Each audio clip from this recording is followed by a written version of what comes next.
A Comissão Técnica Independente já apresentou a versão preliminar que agora está em consulta pública sobre a localização do novo aeroporto de Lisboa. Só depois será feito o relatório final. A proposta é que se avance com o novo aeroporto no campo de tiro de Alcochete, mantendo a Portela, até que essa nova infraestrutura tenha 2 pistas, pelo menos. Vamos receber neste Sob Escuta Rosário Partidário, professora do técnico e que presida a Comissão Técnica. Obrigada por ter vindo. Muito obrigada, eu. São muitas opções, combinações, enfim, o relatório é bastante extenso, mas há respostas que parecem básicas, que parece que são difíceis de lá chegar. Afinal, quanto vai custar a opção que recomendaram? Alcochete com o Portela ali por uns anos? Vamos lá ver, os valores que eu tenho, sobretudo, são para o investimento global, ou seja, criar um aeroporto com uma cidade aeroportuária, com todas as estruturas, que vai durar muito mais tempo do que fazer uma pista e ter um terminal mínimo para começar a funcionar. Portanto, esse valor são os tais, já muito falados, 8 mil milhões ou um bocadinho mais, 8.100 por aí, 8 mil milhões de euros. Mas isso é o investimento global. Ou seja, para construir uma primeira pista na CTA, os números que ontem depois o meu colega me fez chegar, anda à volta dos 3 mil milhões de euros.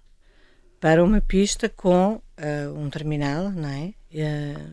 Mínimo, que não é a dimensão de um terminal para um funcionamento do aeroporto, como um aeroporto único, como hub intercontinental, como isso tudo. Para fazer isso é que são os 8 mil milhões. Mas esses 8 mil milhões também não têm o investimento do Humberto Delgado? Não. Mas o investimento do Humberto Delgado faz parte das obrigações atuais da ANA, não é? Por isso, e para duas o investimento é aquilo que nós sugerimos. Claro, não é? E para 2 pistas, para uma segunda pista, os 3 mil milhões saltariam para que valor? Não sei, mas é de ser qualquer coisa entre os 3 e os 8, não é? Exatamente. Não sei, não faço ideia. E é uma infraestrutura que, como disse, paga-se a si própria. Porque, exatamente, isto é um investimento, não é? Depois quem é que vai financiar?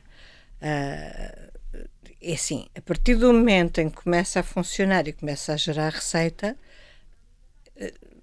enfim, vamos ver se o contrato de concessão se permanece como está, ou é modificado, até porque tudo vai depender da ANA aceitar ou não esta solução.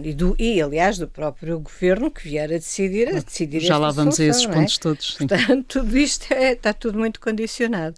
Mas, de qualquer maneira, de facto, a partir de determinada altura, o aeroporto e sua expansão no fundo, ser paga pela sua própria exploração. A exploração aeroportuária com Portela e também com a primeira pista, vamos lá, de Alcochete, seria por si só suficiente para pagar o investimento? Sem necessidade, por exemplo, de aumentar as taxas? É assim, neste momento o contrato de concessão está... Quer dizer, para isso era preciso o concedente e o concessionário se calhar voltarem a discutir e a negociar a forma de divisão das receitas. Mas qual é a discussão que é preciso ter? É a questão das taxas aeroportuárias, o modelo? Não só. E assim, o tempo da concessão? Eu penso que sabem, não sei, se calhar não sabem, mas no contrato de concessão está previsto até agora, portanto até ao 10º ano, todas as receitas do aeroporto pertencem à ANA. Depois há uma partilha. Depois, a partir do 11º até o 15º ano, a ANA tem que dar 1% ao concedente. Certo. E depois, agora, nós nem sabemos, enfim, temos uma ideia do valor da receita do aeroporto Humberto Delgado, não sabemos exatamente porque não tivemos acesso aos dados. As não reguladas, disseram que não tinham tido acesso às não reguladas, exatamente. Mas não era suposto a ANA ter-vos dado isso? Não tiveram acesso porque a ANA não vos quis dar? Exato. A ANA não nos quis dar e explicaram que a ANA é uma empresa cotada em bolsa.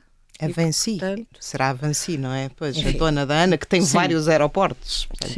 Sim. E não vos quiseram dar isso, portanto os estudos ficam limitados por essa divulgação da informação da ANA? Quer dizer, ficaram limitados para nós podermos ser mais precisos, não é? É evidente que o que eles nos deram foi do grupo de aeroportos onde está Lisboa, não é? E que incluía Beja, incluía Faro, Salvo Erro, agora não sei... No fundo eles deram-vos os dados que estão nos relatórios e contas, provavelmente, não? Sim. Não, que são públicos. Era praticamente Ainda assim concluíram que era dos aeroportos que era da operação aeroportuária mais rentável, mesmo sem o acesso a essa informação. Sim. Quer dizer, o grupo, repara, os outros se calhar têm prejuízo. Foi até aquilo que deduzimos, não é? Portanto, quer dizer os outros da concessão do grupo, de Portugal. Do grupo onde está a Portela. Sim. Provavelmente até tem prejuízo. O que significa que a Portela está a financiar outros aeroportos. Agora a Portela está a financiar outros aeroportos. O modelo é esse, não é? Mas isso é a nossa dedução, uma vez que não tivemos, como digo, acesso aos dados exatos para ter a certeza de podermos afirmar isto, não é? Mas pensamos que é essa a situação. Nesse pressuposto de que o aeroporto Humberto Delgado é um dos mais rentáveis, a ANA tem todo o interesse em atrasar o mais possível a entrada em operação de uma nova solução aeroportuária. É aquilo que se pode deduzir, não é? Enfim, não é uma nova solução aeroportuária. Atenção, a ANA tem a sua proposta de eleição, que é fazer uma pista no Montijo. É? E o presidente da ANA o presidente não executivo da ANA já em reação a este relatório, já veio renovar essa disponibilidade, dizendo que só estão disponíveis nesta fase para pagar com as receitas da concessão um aeroporto no Montijo. No fundo, o que eu queria aqui tentar perceber é se olha para isto como uma forma de negocial, digamos assim, no sentido da ANA tentar obter aqui alguma contrapartida, eventualmente prolongando a concessão, para fazer uma solução como aquela que vocês propõem? Eu acho que às vezes as coisas tornam-se tão evidentes que não precisam de grande explicação.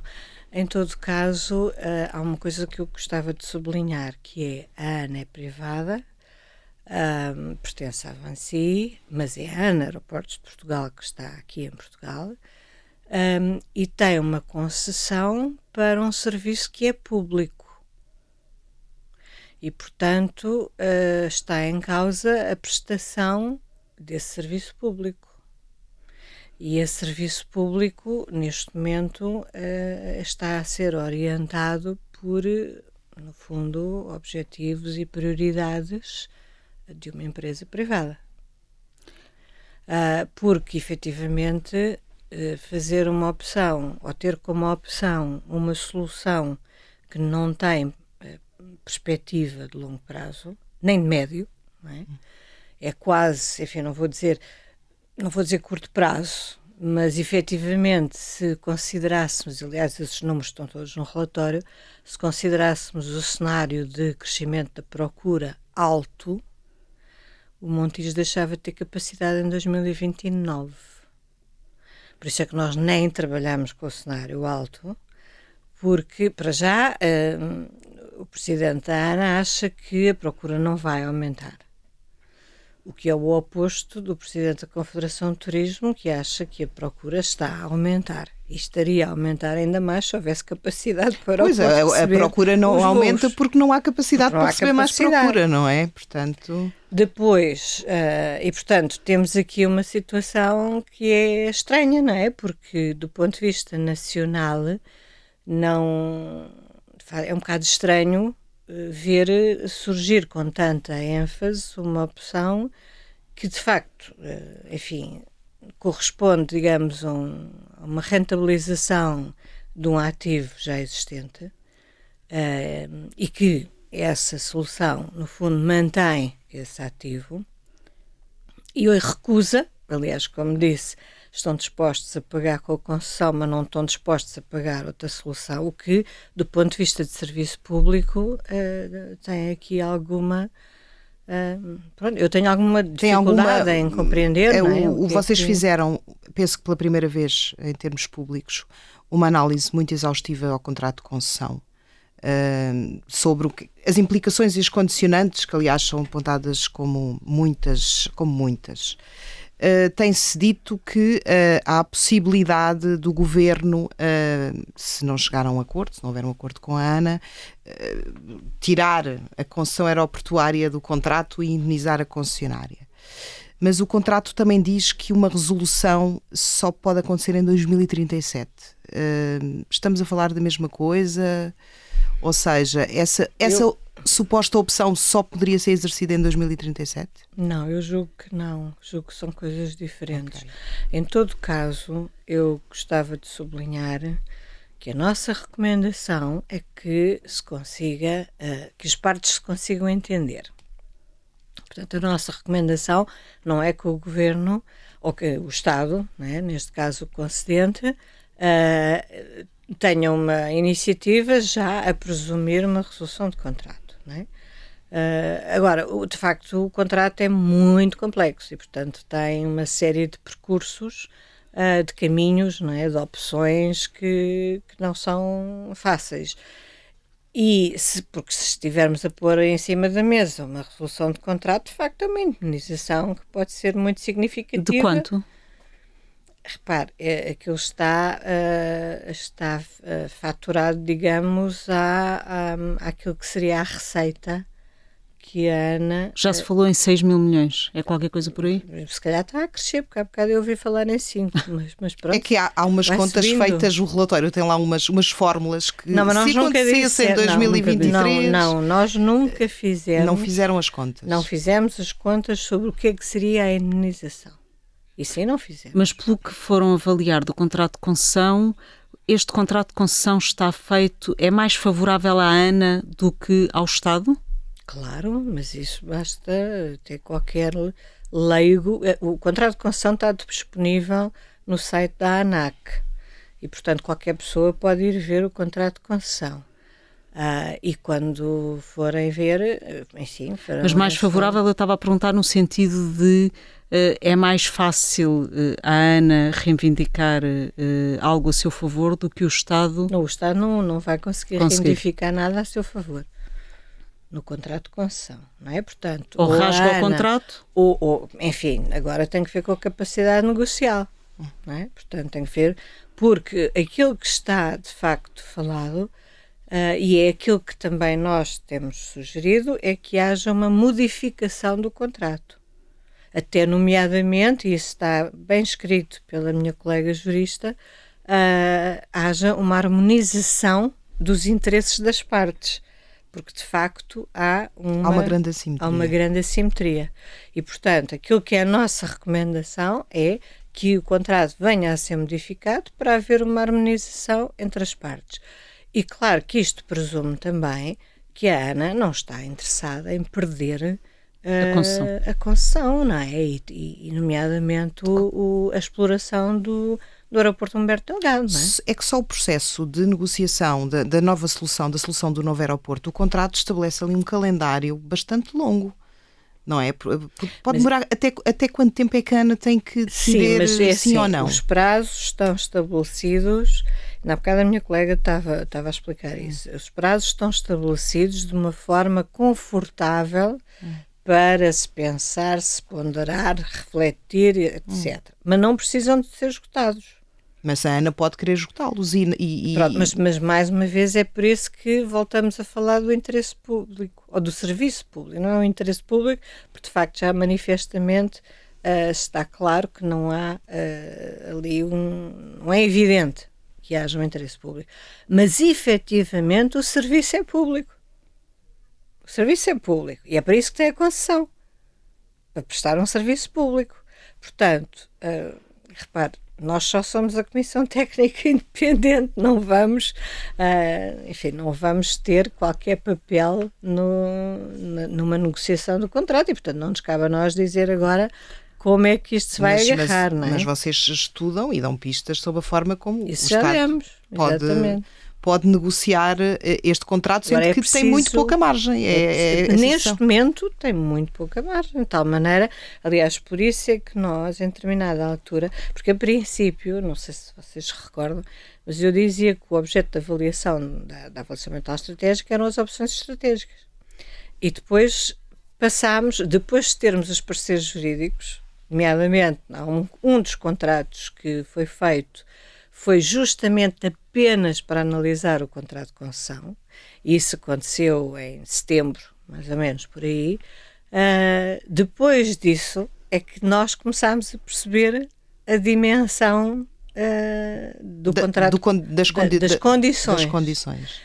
E foi aí que nós resolvemos colocar o contrato de concessão como um segundo objeto de avaliação, porque ele era fortemente condicionador da decisão que venha a ser tomada. A Ana insiste muito no Montijo, que para vocês era a pior solução de todas. Sim. Tínhamos feito era um grande problema para o país termos avançado com o Montijo, que já estaria operacional nesta altura? É assim, eu tenho dúvida que se tivesse avançado, porque, nomeadamente, as organizações não governamentais puseram uma queixa em Bruxelas. E, portanto, essa é uma situação que podia ter impedido a prossecução do projeto. Independentemente daquilo que se passou, enfim, da oposição, da questão dos presidentes política, não é? Da questão política. Agora, há ali uma situação que é uma violação porque há alternativa, e as diretivas da Habitat e Rede Natura 2000 o que diz é que se houver alternativa não há razão para se violentar, digamos, uma área protegida. O PSD anunciou um grupo de trabalho para estudar o relatório. Tem algum receio de que um governo do PSD possa ser mais permeável ao interesse da Ana? Porque afinal foi um governo do PSD que fez este contrato de concessão que é tão, de certa forma, criticado no vosso relatório. Sim, o facto de se criar um grupo de trabalho, para já eu devo dizer que nós estamos inteiramente disponíveis, nós, Comissão Técnica Independente, estamos inteiramente disponíveis para prestar esclarecimentos, colaborar com esse grupo de trabalho ou com qualquer outro partido político, nomeadamente os que têm assento na Assembleia, para esclarecer, não é? E, portanto, para ajudar a clarificar a lógica, porque eu percebo que são muitas páginas para se conseguir ler aquilo tudo. O PSD tem muita gente e ainda hoje o Sr. Presidente da Câmara de Lisboa se manifestou e disse que os resultados que eram muito favoráveis à cidade de Lisboa, que estava satisfeito e que achava que era preciso tomar decisão, não é? Mas não lhe passa pela cabeça que este estudo fique na gaveta? Eu passar-me neste país, tudo é possível, não é? E depois de tudo aquilo que já passamos, pode acontecer, não digo que não, e enfim, quem for o decisor assim decidirá, não é? Mas se for, é um desperdício muito grande de recursos nacionais. Mas o vosso mandato acaba em março, admite que possa ainda ter que falar com o novo governo depois disso? Nós estaremos disponíveis, apesar do mandato terminar em março, quer dizer, obviamente também vamos ter o período de até março era justamente para prestar esclarecimentos, não é? Nós vamos, enfim, usá-lo para preparar o relatório final, mas estaremos certamente disponíveis para prestar os esclarecimentos, não é? Quando for caso disso. Claro que para fazer mais explorações ou mais avaliações, aí teria que haver um novo contrato, provavelmente. Mas para prestar esclarecimentos, claro que sem dúvida. Aliás, nós todos somos académicos, portanto temos consciência da disponibilidade que é importante. Não somos consultores, como primeira atividade. Não cobram à hora? Não cobramos à hora. 7 anos é o tempo previsto para a conclusão da primeira pista no campo de tiro de Alcochete. Não é muito tempo? Porquê é que é preciso tanto tempo? Porque há vários procedimentos burocráticos e administrativos, que é a expressão que eu adotei há uns tempos e adoro utilizá-la. Mas é preciso desenvolver, aliás, no caso do campo de tiro de Alcochete é necessário atualizar aquilo que são os estudos e projetos. Tanto mais que nós, inclusivamente, temos uma proposta de não é relocalização, é ajustamento do layout da posição exato das pistas para evitar afetar tanto não só os sobreiros, mas também a avifauna, portanto as aves migratórias, porque ao puxar mais para baixo, então os 1000 metros conseguem-se atingir antes do corredor das rotas migratórias. E, portanto, será necessário desenvolver o projeto admitindo que é essa a opção que é escolhida. Depois, porque, enfim, entre as várias atividades associadas à obra, há mesmo os concursos, enfim, todos esses procedimentos, tudo isso são procedimentos extensíssimos, não é? O concurso internacional, enfim, tudo isso são períodos que não é a construção em si, não é? Mas é mais todo isto parte do os pressuposto antecedentes. Que a decisão política já está tomada e, obviamente, a negociação com a São ANA 7 anos já a está partir feita. daí. E a negociação com a ANA 7 já está anos a feita. partir daí, exatamente. Portanto, 7 anos pode a demorar partir daí. bastante mais tempo, ou pelo menos... Não para Mas se 2h31, demorar não é? essa, também demoram as outras. Claro. Pronto, Sim. exatamente. Pois, mas pode não estar feito em 2031, não é? A primeira pista, conforme se planeia, não é? Quanto tempo é que tinha... quando é que teria de ser tomada a decisão política para conseguirmos ter o aeroporto em 2031? Hoje. Hoje não. Portanto, em março já vem tarde. Já podemos pôr mais um ano em cima. Se calhar já podemos pôr mais... Ou antes começar a contar os 7 anos a partir daí. Os investimentos nos acessos rodoviários e ferroviários não estão naquelas contas de que falámos sobre o custo do investimento, mas vocês estudaram de forma muito exaustiva essa matéria. No caso da solução que recomendam, têm uma ideia de quanto é que será o custo desses investimentos? Quer na ferrovia, quer na rodovia de acesso direto ao aeroporto? Não tenho. Confesso que não tenho.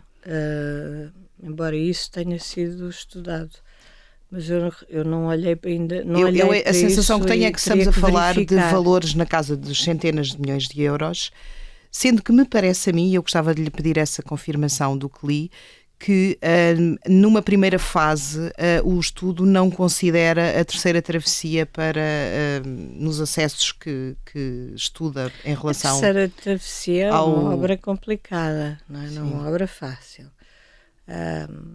Mas já não me recordo quanto tempo é que levou a Ponte Vasco da Gama a ser construída, não é? Mas ela a ser construída não demorou assim muito tempo, mas o processo de decisão provavelmente foi... Mas o processo de decisão é que é o tempo que leva, não é?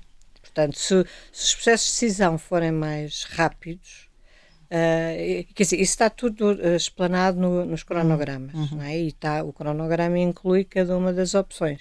E, portanto, isso está tudo... Mas, por exemplo, esta opção tem lá a possibilidade de começar a operar o aeroporto sem que haja para isso a obrigação de ter a terceira travessia. Sim, claro. Sim, claro que, digamos que, do ponto de vista da concepção do aeroporto, o aeroporto tem que ter ferrovia.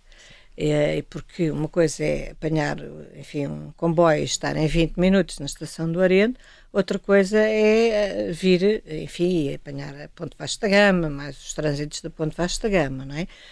Nós, inclusivamente, tinha-se falado de uma possibilidade que era pôr, agora não me lembro exatamente o nome, mas é um tipo de shuttle que fazia a travessia da Ponte Vasco da Gama.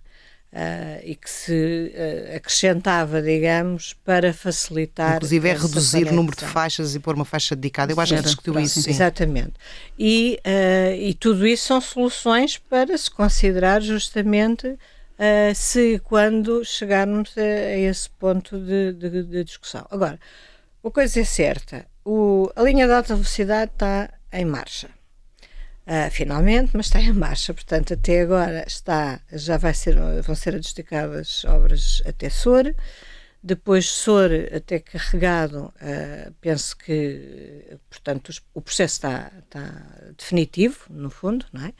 E, portanto, está planeado, está Mas programado. aí para o aeroporto não tem problema nenhum, porque esses traçados já estão... Exato, esses traçados já estão definidos. E depois o Instituto, as Infraestruturas de Portugal estiveram à espera de ver qual é que era então a solução para o aeroporto para se poder decidir se vai para a margem norte ou se vai a entrada em Lisboa. A entrada em Lisboa. A entrada em Lisboa, que eles também não nos deram noção desses custos, mas se for pela margem norte tem custos brutais, porque tem que ir em túnel. E, portanto, está um território super congestionado, não é? E, portanto, o custo pela margem sul não será muito diferente do que pela margem norte. Esse custo pela margem sul é que implicaria a terceira travessia do Tejo. Esse custo pela margem sul implicaria a terceira travessia do Tejo. Agora, mas isso é ligado à alta velocidade. Mas já que ela existe, Pois. portanto... Agora, a terceira travessia do Tejo até é necessária, independentemente da alta velocidade e do aeroporto. Porque a terceira travessia do Tejo é um projeto âncora na área metropolitana de Lisboa que corresponde à circular ferroviária, que está prevista há muitos anos. E é uma travessia rodoviária e ferroviária. Por nós é ferroviária. E rodoviária. E rodoviária, Pode- não? A rodoviária pode contribuir para aumentar o tráfego de rodoviária na cidade. O ponto, acha que um aeroporto na margem sul, neste caso no Campo Tiro de Alcochete, pode ficar dependente apenas de uma ponte? Não, O até acesso a Vasta Lisboa? Gama. Também tem Não, Vasta não, Não, o a Vasco da Vasta Gama Gama, é precisamente precisamente. isso. sim, mas quer dizer, não seria definitivo, não é? Não seria definitivo. Mas se, do ponto de vista de acesso rodoviário, teria só Além o ponto disso, Vasco da repare, Gama. no início, vamos lá ver. Isto é um processo lento, fazer um aeroporto. Eu tenho dito isso várias vezes. Não, isto não é fazer uma estação de caminhonagem, não é? Isto é um processo lento, porque é preciso, nomeadamente, criar uma economia à volta do aeroporto, para ele ter sucesso. Porque senão temos Beja. Não é? Beja não tem uma economia à volta do aeroporto. Por isso é que tem as dificuldades que tem em receber voos lá, porque não acontece nada. Mas só para percebermos, o que é que seria o tempo limite aceitável para um passageiro que vem de Lisboa ou que vai para Lisboa demorar no transporte ferroviário ou rodoviário para chegar ao Campo Tiro de Alcochete? Um tempo limite aceitável, normalmente aquilo que nós consideramos é 30 minutos. 30 minutos. Mas Máximo. é máximo. Máximo. Mas têm estimativas que mesmo sem a terceira travessia Não, seria possível isso em menos? Isso era, quer dizer, assumindo a existência de acessos rodoviários.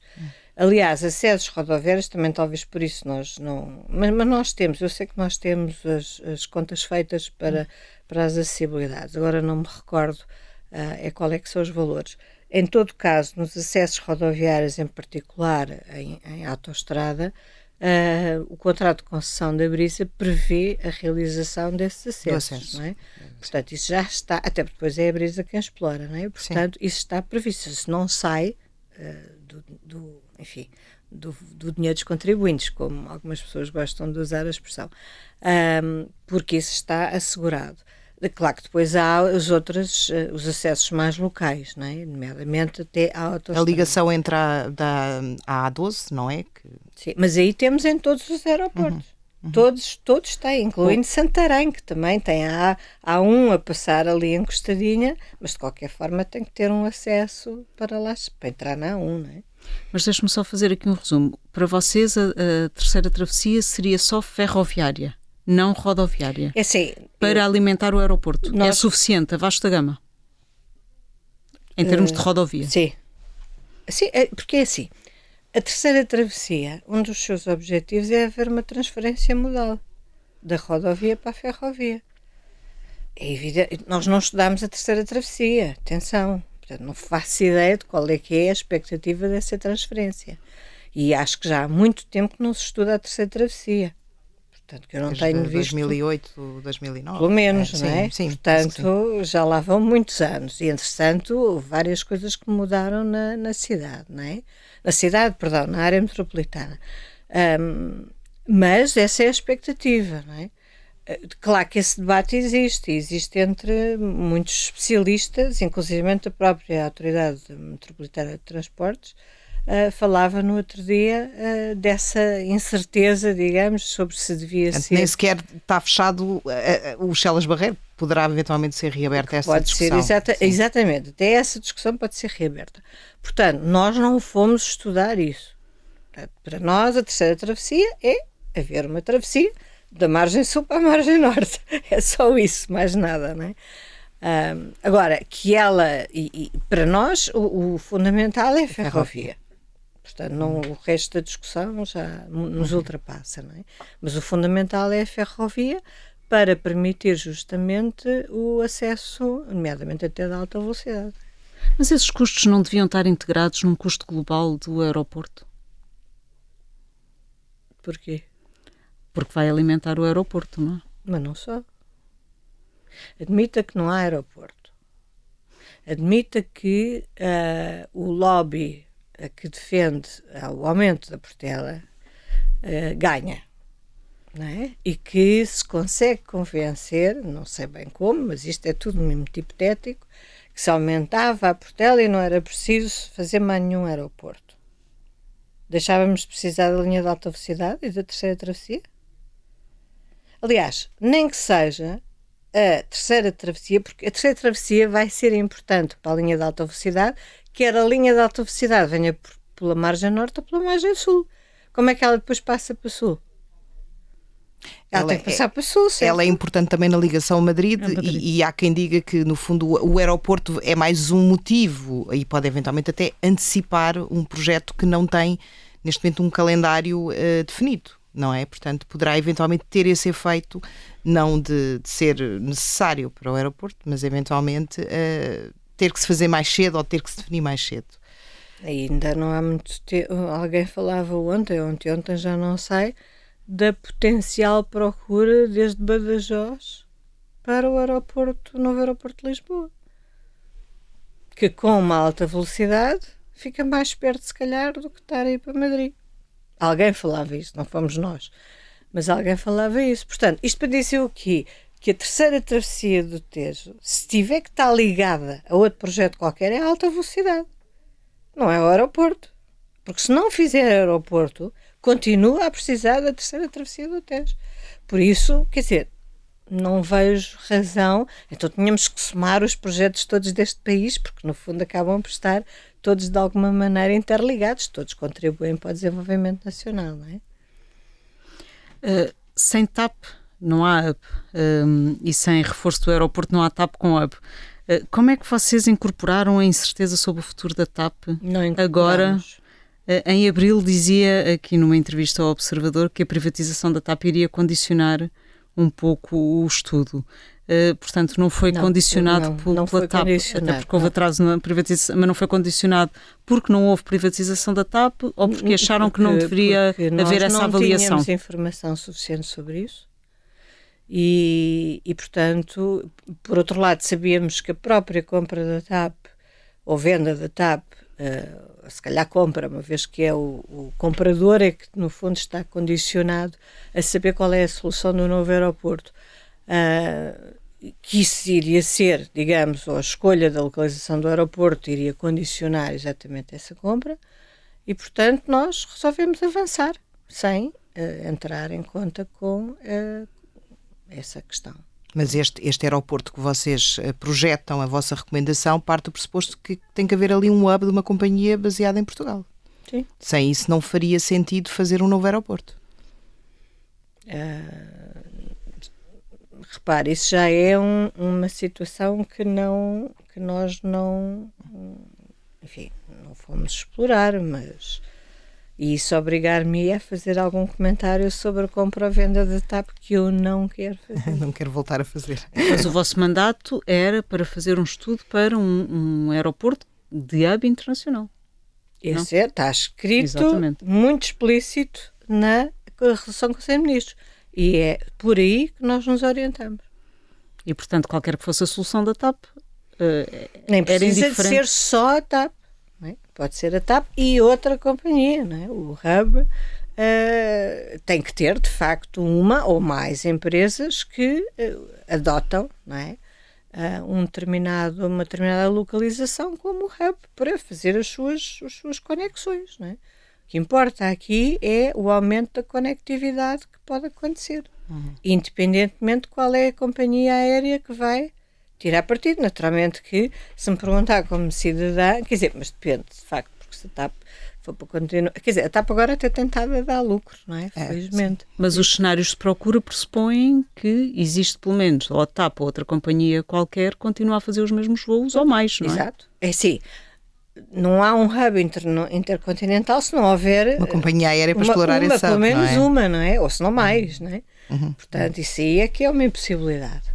Portanto, e isso a pergunta da RCM é como é que é a evolução, e nós respondemos, a evolução é possível através de um dual de início, com uma evolução para um aeroporto que seja único e que tenha condições para justamente ter as características de dimensão, de conexão, que um hub exige.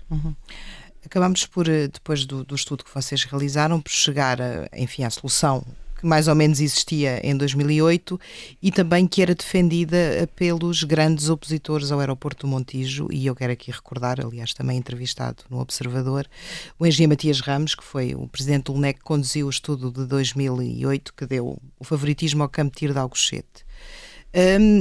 Estes argumentos têm servido também para acusar a Comissão Técnica Independente de alguma falta de isenção, ou de pelo menos levantar suspeitas no sentido de que o resultado à partida já estava definido, foi só preciso fundamentar com muitos números e muitos relatórios. Como é que respondem a estas críticas que imagino que vão surgir? Eu integrei a equipa do LNEC. Precisamente, essa foi outra questão. E não me passou pela cabeça alguma vez, desde 2008 ou 2009 até agora, que eu fosse, enfim, associada, ou que levasse o selo CTA na minha testa, não é? Nunca me passou isso pela cabeça. Pelos vistos, houve alguém que se lembrou de o fazer. Quando nós participámos no estudo do LNEC, o estudo do LNEC tinha duas opções: OTA e CTA. O que nós fizemos foi avaliar a OTA e a CTA. E, considerando aquelas duas opções, a CTA tinha melhores condições do que a OTA. Ponto final. Nada mais. Depois, quando começámos este processo, como se recordam, abrimos o mapa. Sim. E surgiram várias opções. E o que nós fomos à procura, ou o que nós fomos avaliar, era qual era a melhor solução estratégica, portanto, em termos de opções estratégicas, para aumentar a capacidade da região de Lisboa, a capacidade aeroportuária. Portanto, isto é completamente diferente de fazer uma avaliação OTA Campo de Tiro de Alcochete. Não temos, nem nunca tivemos, aliás, eu já disse isto, eu quase que preferia ter encontrado outra opção, que era justamente para não... E encontrou vendas novas, na realidade. E na realidade há vendas novas, mas nós não temos só uma opção. Nós até podíamos não ter feito aquele quadro final. E debatemos várias vezes se deveríamos fazer ou não. Porquê? Porque o essencial daquilo que fizemos é aquela matriz que aparece nos capítulos 6 de oportunidades e riscos, em que para cada opção estratégica nós vamos aos diferentes critérios de avaliação por fator crítico e dizemos: aqui há oportunidades e aqui há riscos. E esse é o essencial da avaliação. Claro que quando começamos a fazer a discussão, até porque mesmo dentro da nossa avaliação havia alguns aspectos que alguns dos colegas valorizavam mais do que outros, no fundo, sim, não é? Isso sim. E além disso também havia uma análise mais de curto prazo e outra de longo prazo. Por exemplo, ver um AHD mais CTA ou só uma CTA, do ponto de vista das acessibilidades. Humberto Delgado mais Campo de Tiro de Alcochete ou só o Campo de Tiro de Alcochete? Exato, desculpe, eu estou sempre a esquecer-me de dizer por extenso. Do ponto de vista das acessibilidades é completamente diferente, mas completamente diferente, não é? Tal como do ponto de vista financeiro, porque é um ativo existente, o Humberto Delgado. Portanto, se ele não estivesse em cima da mesa para ser discutido, não estava a ser contabilizado e, portanto, se ele existe neste momento, ele é contabilizado como tal, não é? Portanto, mesmo esta avaliação de curto e longo prazo não existia. Foi discutida entre nós. E o facto é que, por isso é que eu depois apresentei aquelas slides critério de avaliação, para perceberem que dentro do mesmo fator crítico, por exemplo, o fator crítico 5 da competitividade e análise, pronto, em que vários dos critérios, vários não, 2, salvo erro, dos critérios apontavam o favorecimento do Montijo, mas outros já apontavam o favorecimento de outras E admite que os políticos, olhando para essa grande diversidade de critérios e de valorizações, possam valorizar outras coisas que vocês não valorizaram e chegar a uma conclusão diferente? A uma recomendação diferente? Faz sentido? Há margem nisso? Assim, no estudo que vocês apresentaram, há margem para isso? Há sempre margem. Dentro sempre. do estudo e dos pressupostos do vosso relatório preliminar. Vamos lá ver. Nós fizemos uma abordagem, que aliás foi solicitada também, que era uma abordagem interdisciplinar e integrada.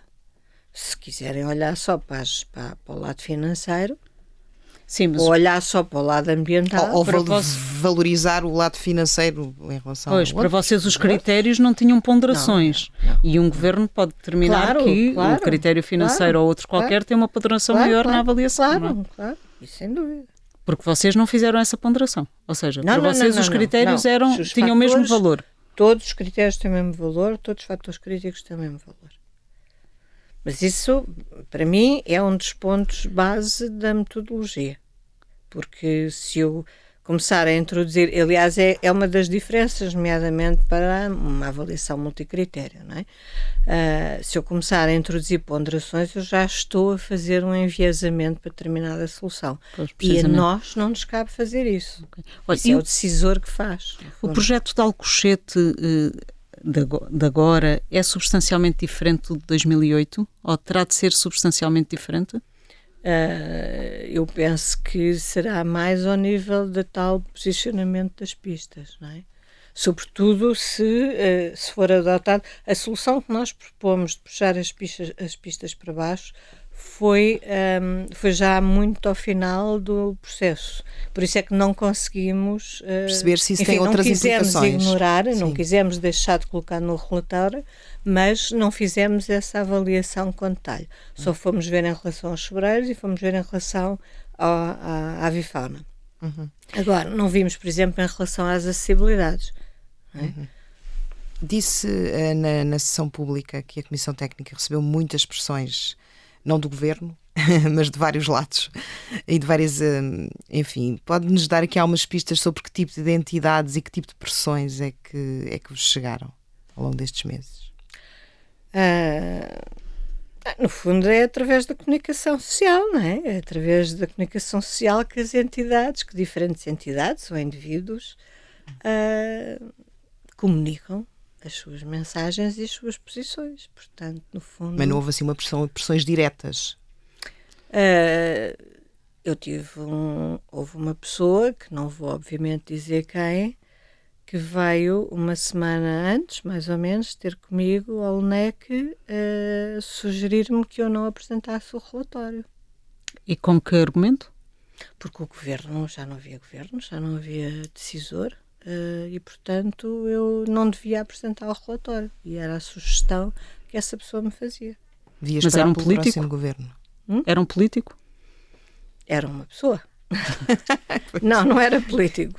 Por sinal não era político. Mas foi uma recomendação, uma viva recomendação que me vieram fazer. Olha, mas para além de não nos revelar quem é que fez as pressões, quais foram as maiores dificuldades e os problemas maiores neste ano que teve? Neste ano? Que teve para além das fazer o estudo, para além das entrevistas de jornalistas. Não, as entrevistas não. A única coisa que me custa nas entrevistas é que eu estou sempre a dizer a mesma coisa, não é? Pois é verdade. Todas estas Somos perguntas poucos já me foram feitas, em torno das pessoas já me foram feitas, por isso eu também vou afinando a resposta. Mas a primeira, desde logo, foi as condições de contratação a demora, não é? Para operacionalizar as contratações. Porque, aliás, os jornais têm estado, às vezes, alguns jornais, já nem sei onde é que eu li essa, mas houve um jornal qualquer onde estava escrito que nós tivemos as primeiras verbas em dezembro. Mentira. Quer dizer, de facto entrou no LNEC, mas depois, como não foi possível fazer os contratos, essas verbas não puderam ser usadas em janeiro. Vocês só a partir de maio, junho é que... E só em abril, não é? Só em abril é que o LNEC recebe verbas para nós podermos usar. E aí ainda não havia, portanto, e aí começámos a avançar com os primeiros contratos, os da dedicação direta até 20 mil euros. E esses foram os que avançaram primeiro. Porque depois aqueles contratos maiores, não é, que tinham que ver com projetos e estudos que tinham maior volume e que precisavam de uma verba maior, nós não tínhamos condições, ainda fizemos alguns com, agora não me lembro do nome, são até 75 mil euros. Ajuste direto. Não, isso não é ajuste direto, o ajuste direto é até 20. Consulta... Agora não me consigo recordar do nome. Mas pronto, até 75, ainda fizemos alguns, que era uma consulta limitada. É a consulta, acho que é assim. Mas tem um nome que agora não me recordo. A consulta limitada ainda fizemos alguns, mas depois havia outros que eram superiores a esse valor. E, portanto, nós aí não tínhamos, só abrindo concurso internacional. Ora, concurso internacional ainda hoje havíamos de estar a fazer a investigação. Portanto, nós dissemos, isto não vai funcionar. Não vai funcionar. E, portanto, só em julho é que a situação se resolve quando há uma exceção à lei de execução orçamental. Sim. E é criada, portanto, a exceção que nos permitiu fazer esses contratos. E aí foram feitos esses maiores, que eram também os que levavam mais tempo. Olha, portanto, mas foi teve uma coisa horrível. Ao longo deste ano teve 3 titulares da pasta. E tive 3 titulares da pasta. E o governo demitiu-se, embora ainda só agora seja formalmente demitido só agora. Que dificuldades é que isso lhe trouxe, nomeadamente a queda do governo? Achava que já não iria ter que apresentar o relatório? É assim, quando o governo caiu, eu pensei, e agora, não é? E, aliás, falei com a engenheira Mineiro Ares, presidente da Comissão de Acompanhamento. A quem é que eu vou levar isto? Que, se bem que a minha primeira reação foi, vamos fazer a mesma, a menos que alguém nos proíba, não é? A menos que alguém nos proíba que exista uma determinação do governo ou de um tribunal, ou seja o que for, portanto, vamos avançar. Falei com o engenheiro Mineiro Ares, que me confirmou, sim, vamos avançar. Até que exatamente aconteça, portanto, estávamos perfeitamente alinhados. E, portanto, continuámos a trabalhar.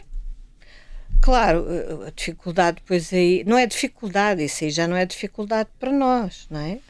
É só mais a incerteza do que é que acontece este esforço todo, não é? Porque é um esforço muito grande, além do investimento que o Estado fez neste processo, não é? Nós felizmente conseguimos não gastar o orçamento todo que nos foi atribuído. Quanto é que gastaram? 2,3 e foi-nos atribuído 2,5. E incluindo o IVA. Portanto, se eu tirar o IVA, ainda é menos, não é? Mas, portanto, não gastámos sequer as verbas todas, mas ainda assim são 2,3 milhões, não é? Portanto, é dinheiro. E estudámos tudo e mais alguma coisa, não é? Do trabalho que fizeram, qual é que pensa ser, onde é que estão os principais obstáculos à execução desta recomendação para o novo aeroporto? Acha que são políticos, jurídicos, ambientais? Jurídicos. Não tenho qualquer dúvida sobre isso. Não. Obrigada. Rosário Partidário, obrigada por ter estado sob escuta.